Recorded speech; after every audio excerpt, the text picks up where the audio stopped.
Now, I'm delighted to tell you that Monzo Business are now a proud partner of The Rest is Money. We're teaming up for the next 6 months. You'll be hearing why they're a great option for your business banking and how they're supporting small businesses up and down the UK. Now, since I am a Monzo Business customer already, I can tell you all about it. They've got 3 different plans to choose from depending on the size of your business. So, for example, with 2 of us in mind, me and my business partner, in our latest venture, we've opted for the Pro version, which comes with a load of tools to help us simplify all of that financial admin.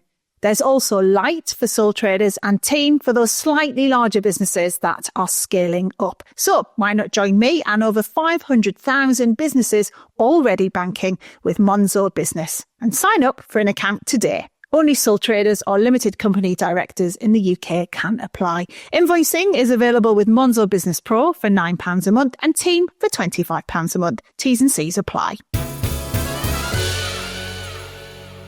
Reid, thank you so much for joining us. We have got so much to talk to you about. Obviously, we want to talk to you about AI, your book and everything else. Before we get into that, we've talked a lot on this podcast. Everyone's talking at the moment about what's happening in the US. I mean, it's scaring the life out of everyone. What's your take on it?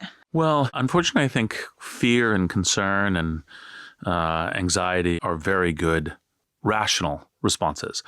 I mean, obviously, for example, the situation in Ukraine where, Russia as an aggressor invaded Ukraine and has had to borrow a term from the crypto industry, a rug pull on it. And, is not only concerning, obviously, for the many thousands of Ukrainians who have lost their lives in this invasion, but also for Europe.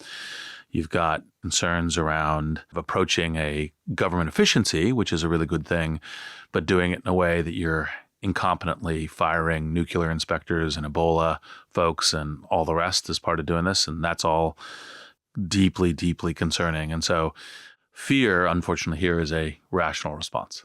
Can I just ask you, Reid, as somebody who has known Elon Musk pretty much your entire career, are you surprised by the extraordinary risks he's taking in the way that he is overseeing the reconstruction of the American government? Unfortunately, no. I mean, part of the thing that makes Elon a spectacular entrepreneur is he's willing to take risks of blowing the whole thing up, which when you're doing a company, it's one of the many reasons why company governance and government governance are not the same thing.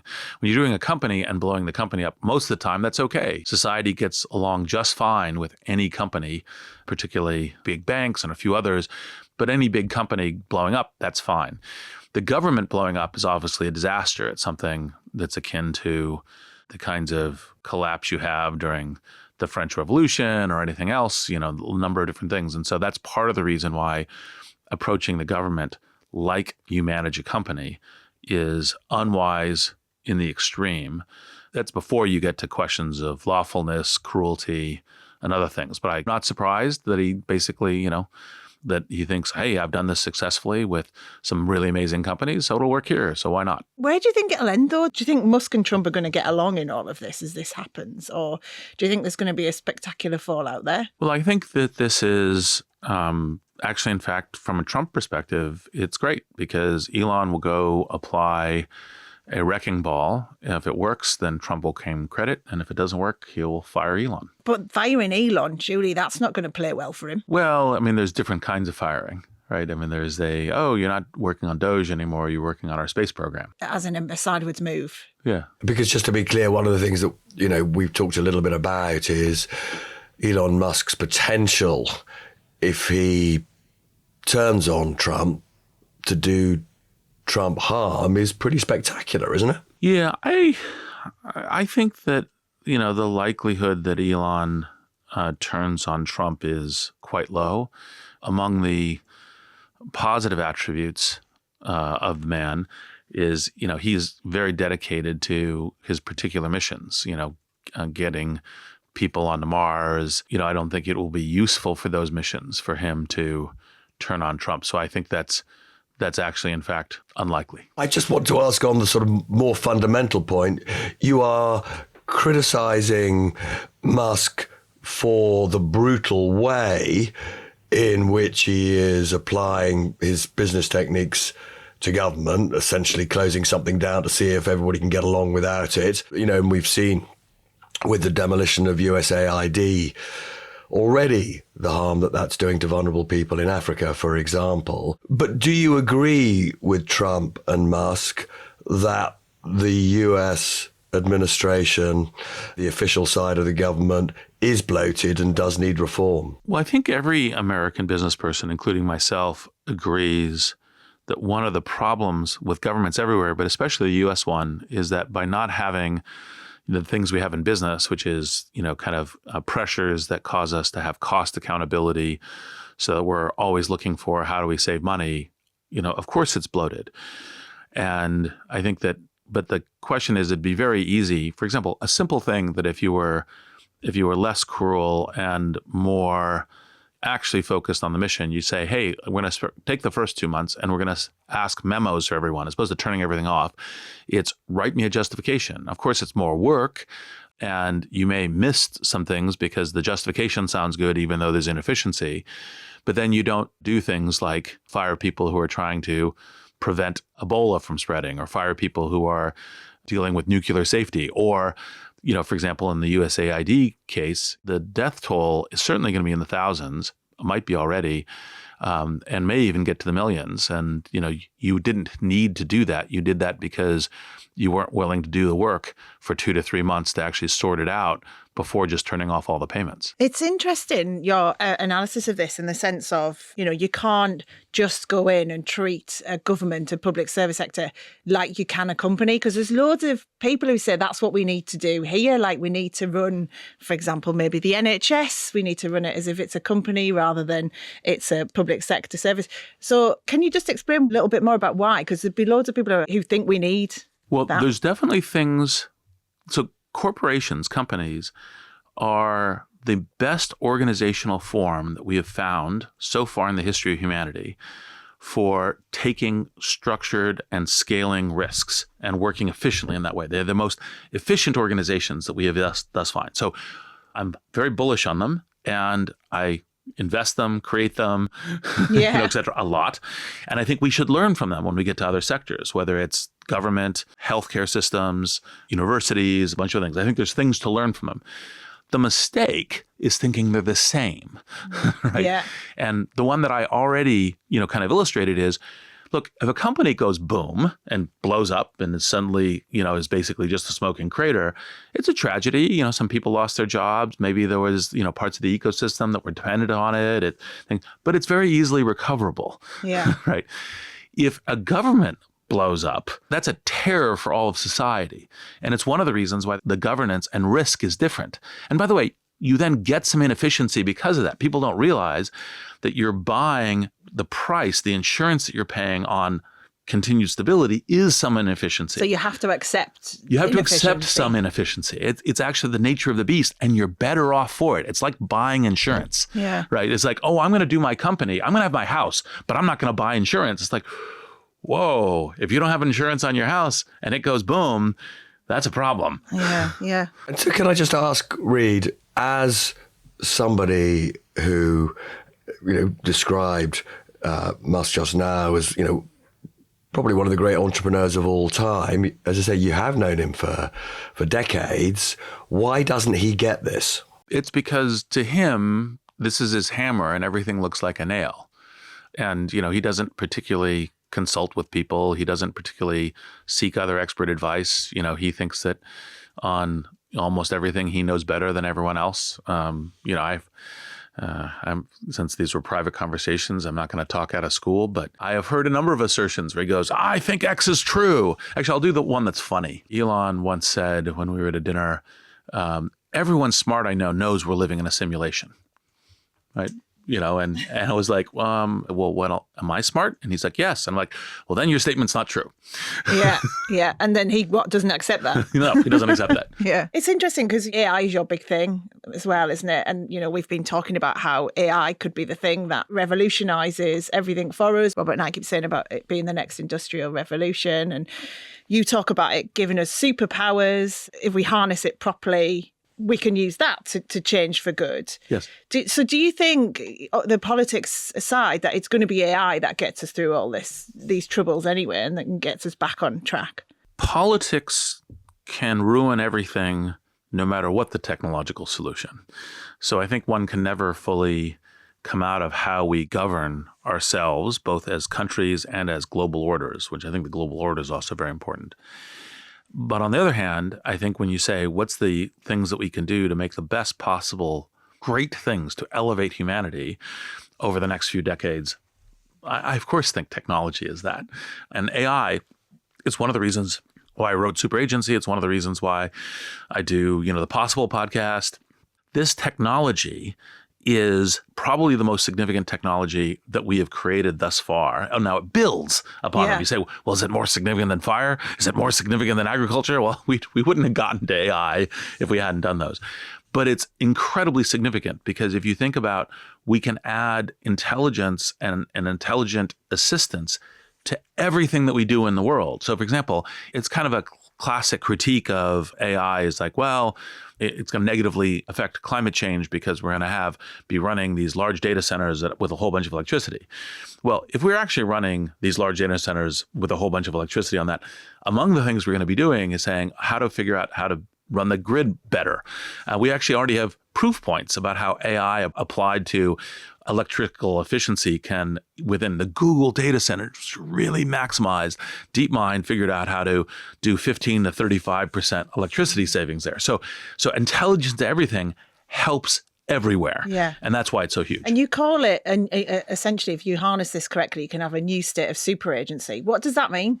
So part of the reason that I chose super agency as a term is to say, you as a human being, as an individual human being, are going to get superpowers with this. It already does. You could use it today for superpowers of things that most human beings just, wouldn't necessarily know how to do. I mean, for example, here's a use case that most people don't do. Take a picture of something and just upload it to your favorite capable agent, whether it's ChatGPT or anything else.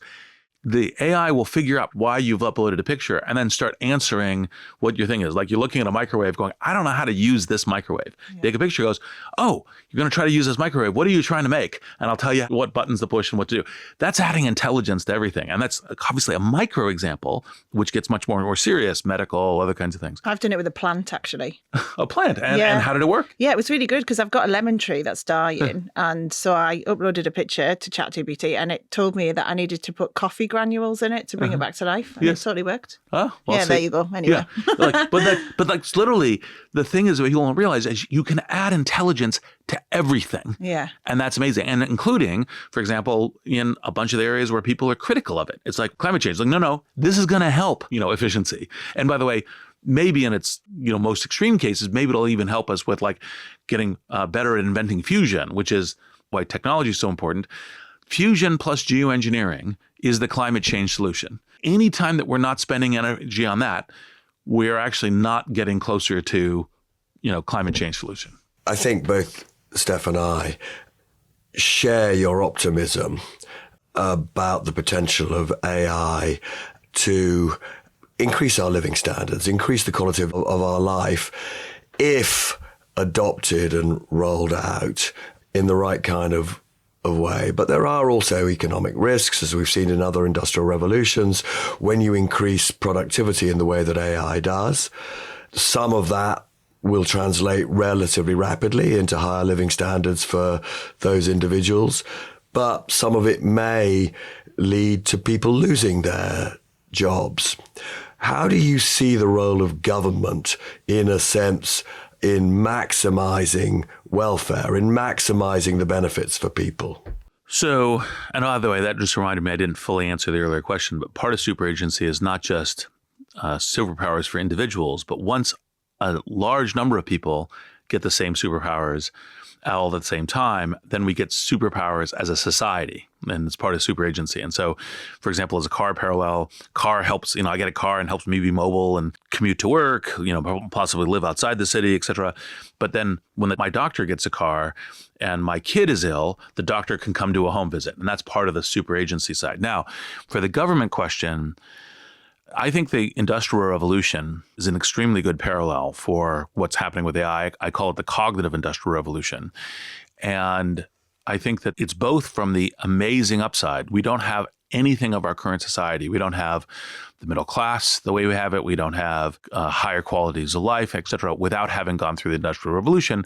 But the transition period was obviously very, very difficult. And I don't think there's any way to make this transition period like not also painful.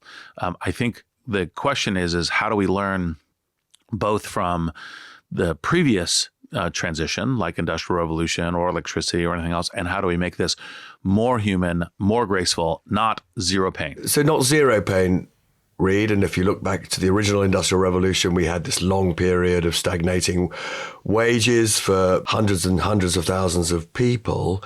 What will be the pain that we are going to experience over the next few years?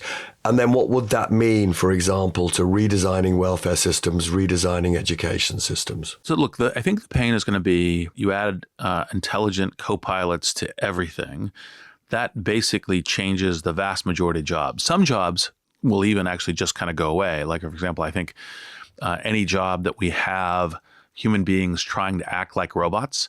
So, for example, if you look at customer service jobs are like, I'm following a script on the computer. It's like, well, an AI can do that better. And so that's an instance of a job that will go away in 90%, 95% as an instance. Other jobs will transition. Let's take, for example, graphic design and illustration. We already know that we have a variety of these tools. I don't think that means graphic designers will go away, but as opposed to like, hey, I give a brief to somebody and they say, oh, I'll go away for 2 weeks and I'll come back and I'll show it to you. I think it'll be I call you with a brief and then 2 hours later, you're showing me a bunch of different options and saying, which ones of these do you want me to go through? And 4 hours from now or 6 hours from now, you might be done with that particular job. And so the nature of the work changes. And if you say, I'm a graphic designer, but I don't know how to use AI tools, then you will be under-tooled. It'll be a little bit like saying, I'm a graphic designer and I don't know how to use Figma or Adobe. I have a friend who is a graphic designer who last week was made redundant without any kind of training in AI or anything. Yeah. They've just kind of said, AI's replaced you. Yeah. And he's lost his job. And it's really interesting because he now genuinely doesn't know what to do. Yeah. And so I totally see your point of everyone's got to be, if you want to be part of this, you've got to understand AI and you've got to use it in your job as much as you can. But there is also the sense of companies just going, sorry, it has replaced you, goodbye. And by the way, companies will naturally start that way. Companies drive their efficiencies is how do they reduce cost? Yeah. And so they'll go, I can reduce the cost here. I'm going to do that. That's a natural thing. It's part of the efficiency and productivity that companies operate on. There's an individual prescription and there's government prescription. Individual prescription, he or she should start learning AI tools. They're freely available, here in the UK. And then say, hey, I now have an edge because a lot of people haven't started using those tools yet for it. I now know those tools. And by the way, AI is really good at teaching. One of the things I use AI for all the time is teaching me things so I can be learning things. Like what? What's it taught you recently? Well, recently, I would say that because I was talking to a friend of mine about water pollutants and what to do about it, we used deep research to get a whole report on it. This stunned my friend about how good the research was. Carefully, we kind of looked at it. It's like, what are the places that AI is going to need to improve to even do this better? But basically took the report away to be the baseline of the report that they were going to produce for the French government. Right. Right. That was like an instance of a personal thing. But by the way, yours was saving lemon trees with coffee grinds. I mean, like now you know this and you've learned it. So it is learning across the entire thing. And by the way, if you say, hey, I need to be acting more like a tutor, you can put the prompt in, don't just give me the answer. Lead me to the answer on this. And if you put that prompt in with what you're doing, then it will start doing that. But should the onus be on the person to do that rather than there be help? Because there's lots of people who wouldn't even know where to start with AI. There's a communication issue around it, the education element to it. I think the answer is all. Yeah. I think part of the reason I start with, hey, you as an individual can be self-empowered. I mean, literally, if you go to ChatGPT now and say, I want to learn this, help me learn this, it will go, great. It won't just try to give you the answer. It'll try to help you learn it because it's helpful that way. Now, Does that mean that that's all we should do? No, I actually think it would be good for companies to be saying, hey, look, how do we engage with our employees to help them learn this new thing? I think that there should be programs there. I'm sure there are startups trying to offer educational reskilling to companies, kind of saying, hey, here's something you could do for new skill training around with AI. And just to get to the government point, this is the kind of thing that government should be thinking about. It's like, okay, how do we make sure AI isn't just the transformation challenge and the huge productivity increase, but it can also help us with the transition. So like, how do we make sure that there are AIs that are, your friend is made redundant, that says, hey, we have this AI assistant to help you figure out what jobs you can possibly do, how to learn the new skills of the job, and actually how to do those jobs. And I actually am strongly of the belief that, for example, something that are skilled like graphic design, what happens with AI is the fact is you say, hey, I was really good with my physical dexterity, my hands, that becomes less relevant. But the visual imagination, the thing about how to do that, that's still, if anything, that's 2x relevant. And so it's like, oh, I still have that really unique skill. I'm going to be applying that to graphic design, and then people are going to be using me for that. Yeah, because people don't understand quite often that their skills are transferable. Yes. They just are kind of siloed into one particular industry, aren't they? As an optimist about this, you believe that rapid diffusion, rapid adoption will give a particular economy an advantage. But if you just look at the history of digital over the last, 20 odd years, one of the characteristics of these digital networks is it is winner takes all. And we have seen the most extraordinary fortunes accruing to a small number of people. We talked earlier on about Elon Musk, richest person in the world, definitely a beneficiary of the way the earlier stage of this industrial revolution has generated just supernormal profits for small numbers of people. Are we going to see in this industrial revolution a worsening of that kind of inequality, much more power accumulating not just to billionaires, but multi-billionaires? I do think that inequality grows as the equivalent of network density grows. It actually grows also with, when you have global trade routes and you have kind of globalization, because you can now have a product that can ship everywhere in the world. And of course, that's even more with digital.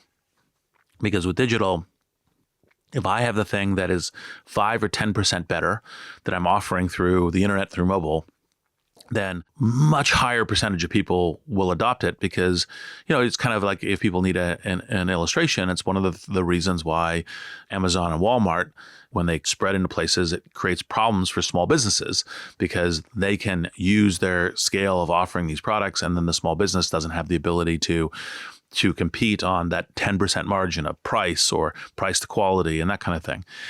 And so, they have a location, which they try to hold on to as a function, but that's a general challenge. And the digital is the most extreme. Now, I don't tend to deeply focus on reducing inequality because, like, for example, people say, well, the CEO should not make more than 20 times what the lowest person is paid. I don't have any magic numbers like that. What I try to do is I try to make sure that kind of the bottom quartile of people and up are all elevated and given economic opportunity, made to have better lives and so forth. Then the gap between the bottom quartile and the top quartile, or the bottom quartile and the top 10%, I'm not as focused on that must be shrunk, unless there's particular things like issues around how society may work. What I'm focused on is how do you get everything elevated? Obviously, we all want to see the vast majority of people better off. And I think if AI can do that, that's great. But if you look at the extraordinary power that accrues to a Musk with his enormous fortune, if you look at the way that the Washington Post has become a sort of plaything of Jeff Bezos, basically ordering the opinion bit of the paper to, adopt a completely different set of values from the Washington Post's traditional values. Doesn't that degree of personal power that stems from super wealth, doesn't that worry you? Well, look, part of, I think, the thing we do in human society, there is power, and there are people with a lot of power. And what I try to orchestrate is that you have multiple powers that are held in balance with each other. Is a company parallel? If you have one company that's a monopoly, it's a serious problem. If you have 10 companies that are competing with each other, they're held in balance. And that's the kind of thing that I try to look to do. Now, is there examples where power is misused, including power by wealthy business individuals? Yes. But it's also the case where, like, for example, I think the power of celebrity is misused. I mean, so for example, because of The Apprentice, a lot of Americans feel that Donald Trump is a genius business person. And actually, in fact, he's a person who lost tons of money running a casino. Casinos are actually the easiest business to run in the world, with the kind of pure money guaranteed. If you're losing money running a casino, I'm not really sure you know how to run any other business. And that's a celebrity power thing that ended up elevating Trump into the presidency. And so do I think that there's misfires that happen because of power? Yes. But now on the other side, let's take Bill Gates, who have made a tremendous amount of money, and actually, in fact, is, I think, one of the forces for eradicating key diseases and elevating education and helping keep millions of people alive in Africa and so forth. So it's a question of, like, what's the balance of it? And I don't kind of subscribe to, because you have one, individual who is mishandling their power, that then we should make sure all individuals never get that kind of power. It's interesting because, you're part of this group that has been termed as like the PayPal mafia, which in its sense suggests it is like a closed club of, you guys in Silicon Valley who are all, changing the world, but the rest of us are, have no chance of doing that. How do you feel even about that? The fact, you in this so-called mafia? Not just even on this podcast, but for the last, 20 years, I always object to the term mafia because it implies criminal. For that very reason. It gives, I say PayPal network, right? Now, I understand that it gives a little bit more sizzle, and, I participated in the picture where we all dressed up as Italian mafiosos and in a restaurant, because it was entertaining. It's kind of like, I think the British is, take the piss. And so, I think, look, we in all human society for all time, we have like some people who are super powerful, and we have a lot of other people who are not super powerful. I think the important thing to do is try to align the thing where you earn that power, and you're not just given it, and you earn that power by providing things that are very good for society. That's what we're trying to build our society around, because it has a kind of a virtuous cycle, and it doesn't mean that it always works. I mean, I don't even think now is necessarily the time where we've had the most power in industry. Like, if I look back in American history, I think the so-called robber barons, with like the banks and the railroads and all the rest, actually had a lot more power relative to society and everything else then than now. So I think it goes up and down and varies, and people say, hey, like, this is the worst ever. And you're like, well, probably you're not a good student of history. It's like, for example, people say in America, like, I talk to people who say, this is the worst period in American history. It's like, no, I'm pretty sure the Civil War was worse, right? Just as one instance. And, if you want to have a conversation about this.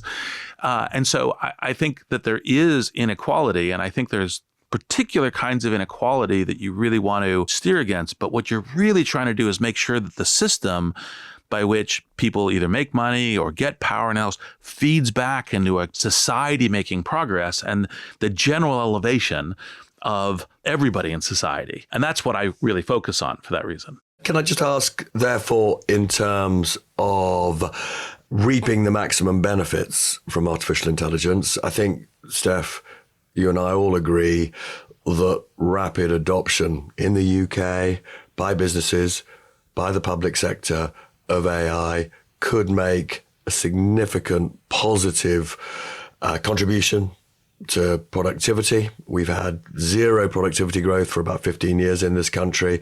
It's really important we get output per person up, output per hour work up.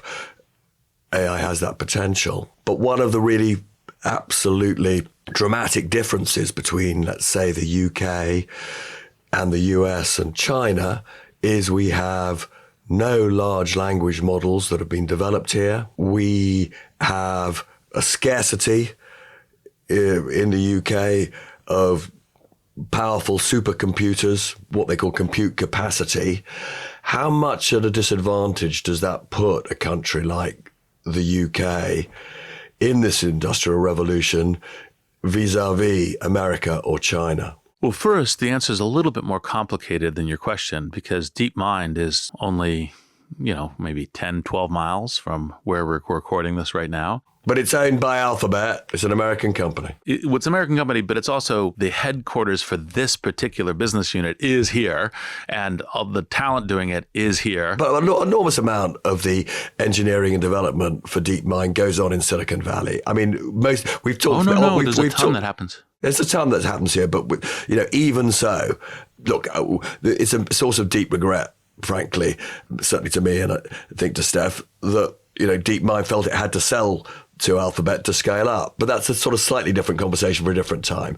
But if we could just look at, look, it's great that we have... I'm happy to answer your question. I just wanted to... Sure. The record is actually the UK is in a much better place than many other countries because DeepMind is here. I just wanted to make sure that was understood. Sure. So then I do think that one of the things that's super important is to think about how do we engage as a country in AI in not just their progress industrially, but, questions around sovereignty, questions around, how do we not be dependent upon other folks? So, for example, if the U.S. continues to prove itself an unworthy or unstable ally, then we need to have sovereignty that is not dependent upon that.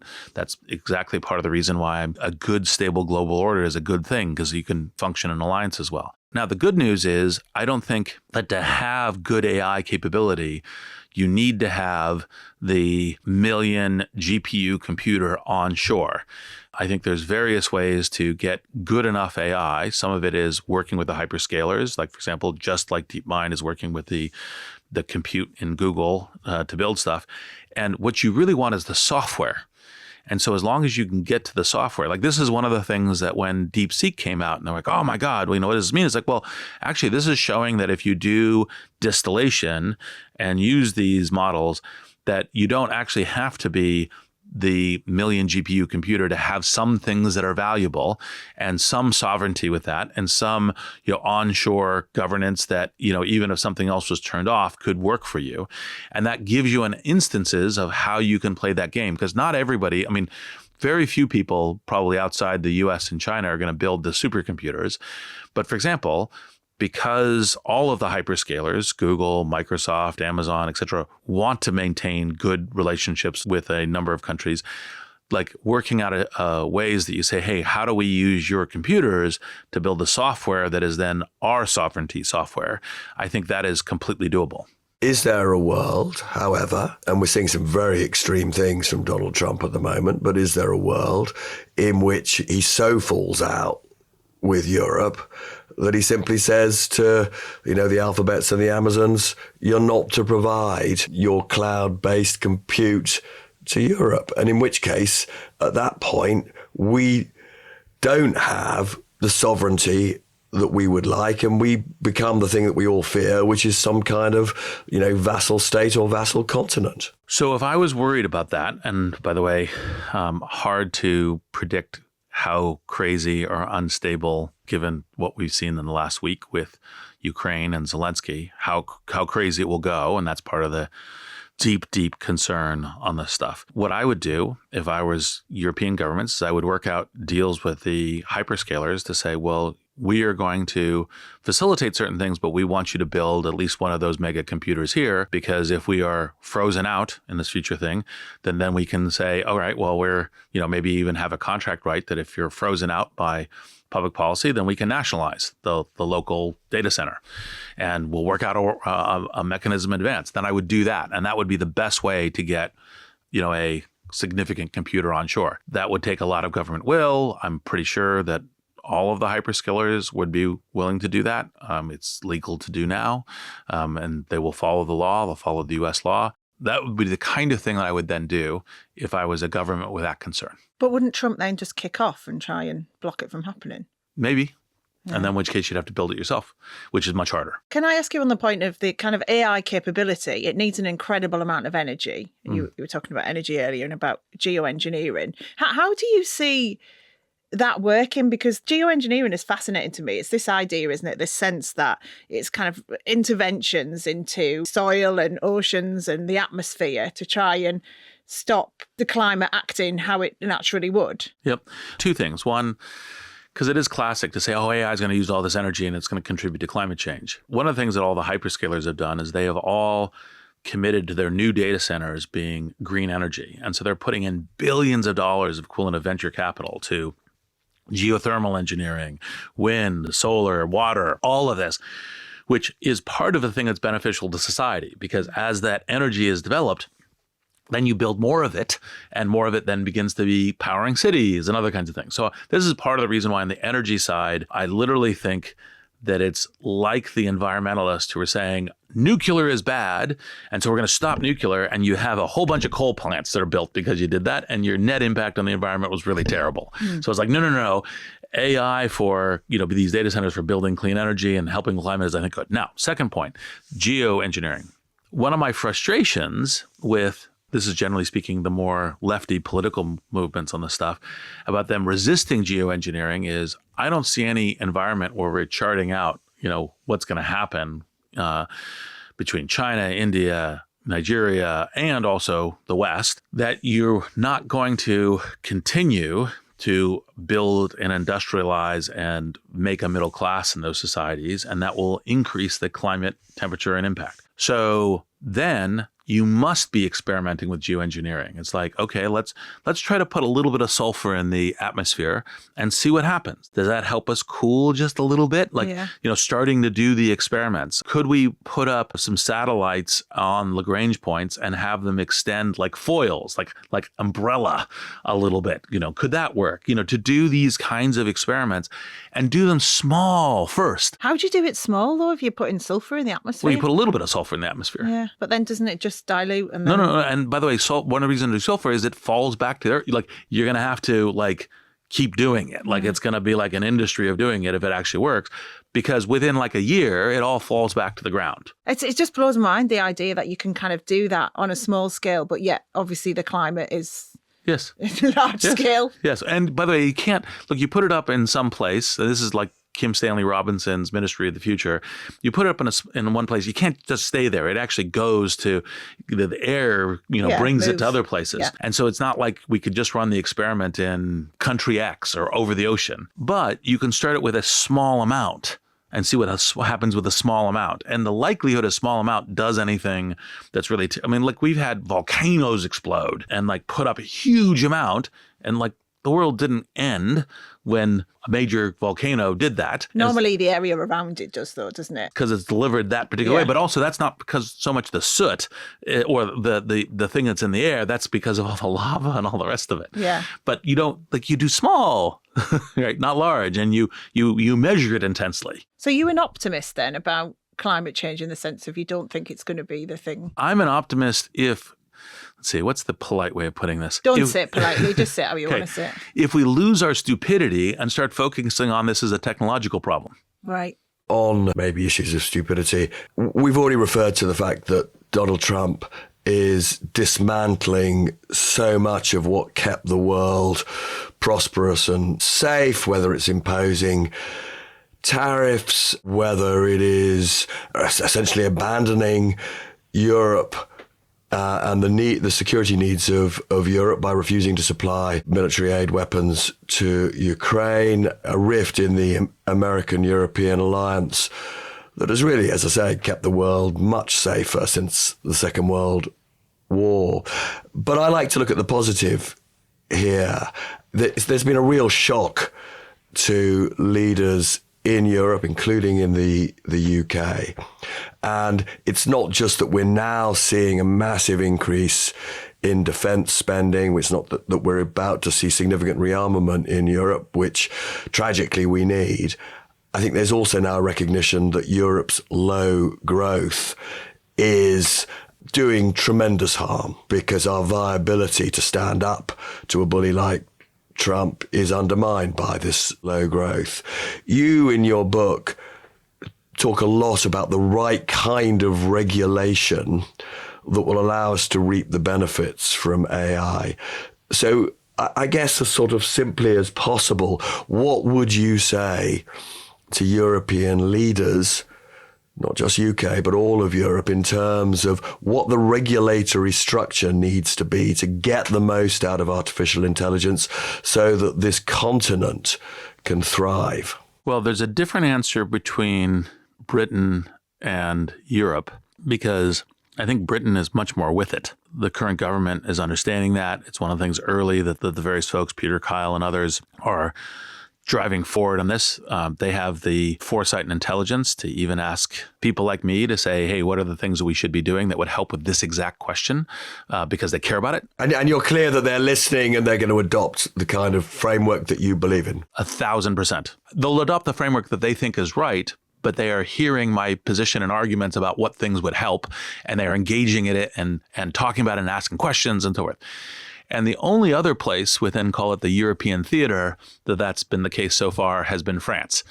The Germans, as far as I'm aware, have never even sent a minister to Silicon Valley to ask about how it is this works. It might change with Merz.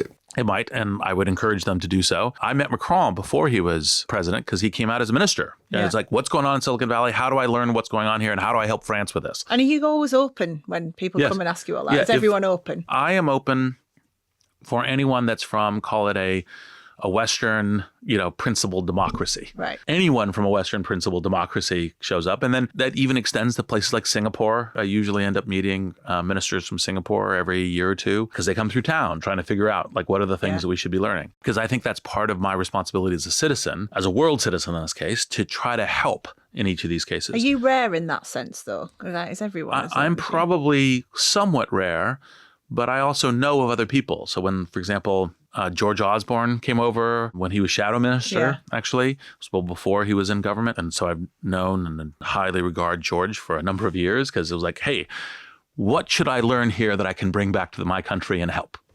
Did he bring anything back?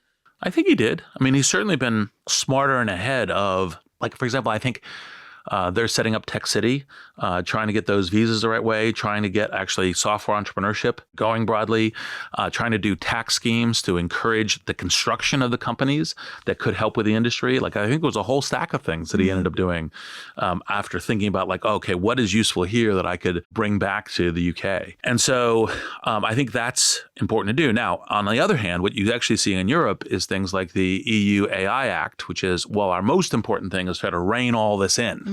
Right. And the really important thing is we need to have, a year of testing to make sure this fits our society as designed. That's what we really need. And you're that's a way to lose out in the cognitive industrial revolution. And, among the reasons why I think that the mistake of how broad, even earlier GDPR is saying, okay, all of the modern AI is learning stuff from data. And if you're going to say by default, you can't do anything with data, right? Then, okay, that by default is going to be, then you're going to have no AI, right? And they say, but once people get to, 100 million people who are engaged and have opted in, it's okay, so then you're essentially handing it to American tech companies because no startup's going to get there for it. And if that's what your choice and your preference is, that's okay.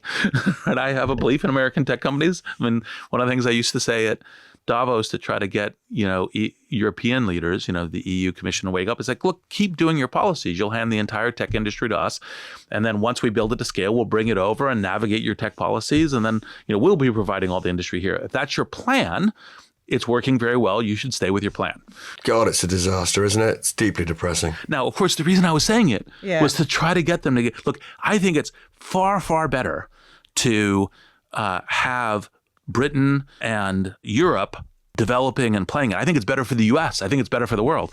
And so one of the things I've been saying in the last couple of years to a variety of government officials in Europe particularly, I say, if you look at AI as a World Cup match between the US and China, and you think Europe's role is to try to play the referee, there's two problems with that. One, the referee never wins. Yeah. Two, no one really likes the referee. Yeah. Right. So get on the pitch, right? Get in the game. That's the thing that's most important to do. And it's but we have to regulate it first. And you're regulation always slows down innovation. Always. But you do need some of it. Oh, though. some, of course. But it's like, so be as minimal as you can, because each degree of regulation you're adding is slowing down innovation. It doesn't mean that you don't slow down some because it's really important to avoid this catastrophic outcome. But to say, we're going to have centralized planning for innovation, the UK AI Security Conference Summit, I listened to this Indian minister who said, this time we're not going to have innovation before we regulate. And you're like, okay. Oh, yes. Yeah, that's the wrong way around. Yes, exactly. So it's like, no, you have it exactly wrong. There's definitely a trust concern, though, about the fact that we are seeing, these big companies having so much data about us. And then you see Elon Musk doing what he's doing now. And there is certainly, like, from a consumer point of view, there is still a trust issue. And if they feel like it isn't heavily regulated, then they'll even be less wanting to take it on. Like, for example, we were talking to some manufacturers recently, and only half of them in the room that we were chatting to, and this was a big conference of like leading manufacturers, are using AI, and only half of them, actually it might have been less, thought that AI was going to radically change things for them. And I think there's that trust issue of we are not sure what we're giving to these big companies. And how do you combat that? I personally feel that at least some of these big companies are deserving of trust. I wouldn't just say Microsoft because I'm on the board, but Google and others. And I think that when you think about it, like, everyone's using a smartphone. Most fundamental, like, you're advertising your real-time geolocation through this, and it's worked out pretty well, right? Yeah. So to think about, like, okay, what are the things that we need to do? And by the way, sometimes you need to take some risks. And if you go, well, I'm uncertain because I would like to have very, very deep regulation of it. So, well, you're not going to get it if you have really deep regulation of it. The one, I think, challenging counter-argument, we did, as societies, take pretty big risks with the diffusion and rollout of social media. And that definitely has led to a mental health crisis, particularly among young people. And so there can be the notion of roll it out, see how it goes, regulate later. That can bring quite big costs to society. Yeah, but my specific thing, and even, by the way, I agree with social media and young people. By the way, I always in this case say, hey, LinkedIn worked pretty well, and that was the thing I did. The thing is start monitoring. You have a concern. Okay, what's the way we can monitor it? And you say, well, so this time we'll not get into as much of a big mental health crisis with young people because we'll have been monitoring early and adjust earlier. Great. That doesn't mean this time what we're going to do is you wouldn't have necessarily known in 2004, anybody, even the builders of this, this will lead to a broad spread mental health issue with children. You wouldn't have known that. So you say, no, we're not going to allow that kind of big thing to happen because we're going to imagine everything that could go wrong and we're going to stop it in advance. Yeah. What you want to be doing is saying, okay, we have these concerns. Let's start measuring them, right? And then when you measure, then you go, look, that's getting bad. Now, either you companies fix it or we regulate. It sounds like from everything you've said across this entire chat, what you're saying is we need to take more risks and there will be some casualties and we've just got to accept that. It's not pure laissez-faire. You are saying keep an eye, don't just trust the market, monitor it, and before it becomes an epidemic, stop it. Yes. Exactly. That's probably a good point to end the chat, isn't it? Right. But thank you very much, Reid, for that was fascinating. We could literally keep you here for hours, but I'm aware you've got a life. Can I ask, how often do you get people pitching to you to invest in their business? Well, if you look at my email box, it's probably 40 per day. A day, 40 a day. Yeah. And how? And what do you reckon? Have you resisted the temptation, Steph, to pitch slime to Reid? I know. I'm about to. Before you get out the door, before I unlock it, I'm going to pitch some ideas to you. Brilliant. Thank you so much, Reid. My pleasure. Yeah, brilliant.